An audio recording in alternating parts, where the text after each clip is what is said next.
চলেন এক তুড়িতেই ম্যাজিক করি। তা কেমন লাগলো ম্যাজিকটা বলেন তো দেখি। এক তুড়িতে তো ম্যাজিকটা করে ফেললাম, কিন্তু এই ম্যাজিকটা করতে যে আজকে আমার বাসার অবস্থা একদম 12টা থেকে 14টা বেজে গেছে। তারপর আবার কে বলবে যে আজকেই আমার ফ্রিজটা পরিষ্কার করতে হবে। মানে ফ্রিজ তো পরিষ্কার করার আগে ভাবছিলাম যে বেশিক্ষণ লাগবে না, কিন্তু এই ফ্রিজ পরিষ্কার করতে যে আজকে অবস্থা তো খুবই খারাপ। তারপর আবার ভাবছিলাম যে রান্নাঘরটাও একটু আর কি পরিষ্কার করব। এখন দুই কাজ করতে যে আজকে একদম অবস্থা খারাপ হয়ে গেছে। তারপর আবার ছিল শুক্রবার, রান্না বান্নার চাপও ছিল, তো কোনটা রেখে কোনটা করব সেটা নিয়ে চিন্তা ভাবনায় পড়ে গেছি। তো ক্যামেরার সামনে তো একজনরে দেখতেছেন, আর ক্যামেরার পিছনে হইছি আমি আর কি। আমি যদি ক্যামেরার সামনে আসি তাহলে ক্যামেরাম্যান কে হবে, এই জন্য আমি ক্যামেরার পিছনেই থাকি। যাই হোক, এই তো ডিব্বা ডাব্বা গুলো একদম ভালো মতো আর কি রাখতেছিলাম। তারপর আবার ভাবতেছিলাম কোনটা কোনখানে রাখলে আর কি সুন্দর লাগবে, এই ভেবে একবার একটা নামাই আবার আরেকটা উঠাই। যাই হোক, এই তো আপাতত এইভাবে রাখলাম আর কি। পরবর্তীতে দেখা যাবে যে আবার চেঞ্জ করে ফেলছি, তো আমি আরো কিছু নতুন জার নিব আর কি। তো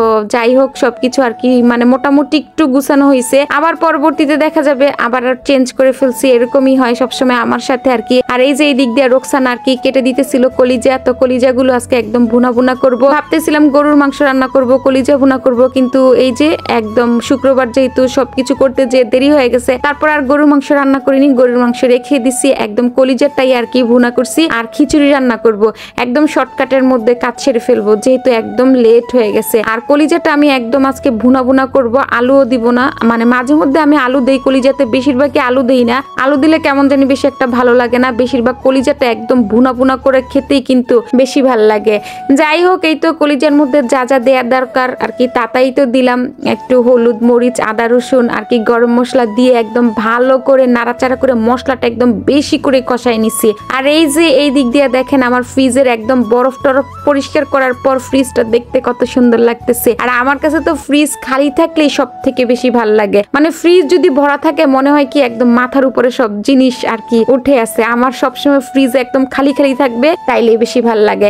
যাই হোক, এই তো এই দিক দিয়ে আবার খিচুড়ি বসাই দিলাম আর কি। একদম ঝটপট করে রান্না বান্না করতেছিলাম। অবশ্য আমি সবসময় একটু তাড়াহুড়া করেই রান্না বান্না করি আর কি, কিন্তু একটু মনোযোগ দিয়ে করি। যাই রান্না করি না কেন রান্না বান্নার সময় কিন্তু একদম মনোযোগ সহকারে আর কি রান্না বান্না করি। এই জন্যই মনে হয় খেতে একটু বেশি মজা হয়। এটা যদিও আমি বলি না আর কি, আমার স্বামী জান কিন্তু সবসময় বলে যে তুমি যাই রান্না করো না কেন খেতে কিন্তু ভীষণ ভাল লাগে। দেখছেন, সুযোগ পাইলাম আর সাথে সাথে কিন্তু নিজের তারিফ করে ফেললাম। ওই যে বাঙালি বইলা কথা, বাঙালি কিন্তু আর যাই হোক নিজের সুনাম করতে ছাড়ে না। তো এই তো আমার কিন্তু রান্না বান্না একদম কমপ্লিট। তো আজকের ভিডিওখানে আপনাদের কাছে কেমন লাগছে অবশ্যই কিন্তু কমেন্ট করে জানাবেন। আর হ্যাঁ, ভিডিও যদি ভালো লাগে তাহলে অবশ্যই কিন্তু লাইক, কমেন্ট, পাশাপাশি শেয়ার করে দিয়ে আমার পাশেই থাকবেন। সবাই অনেক অনেক অনেক বেশি ভালো থাকবেন। আল্লাহ হাফেজ।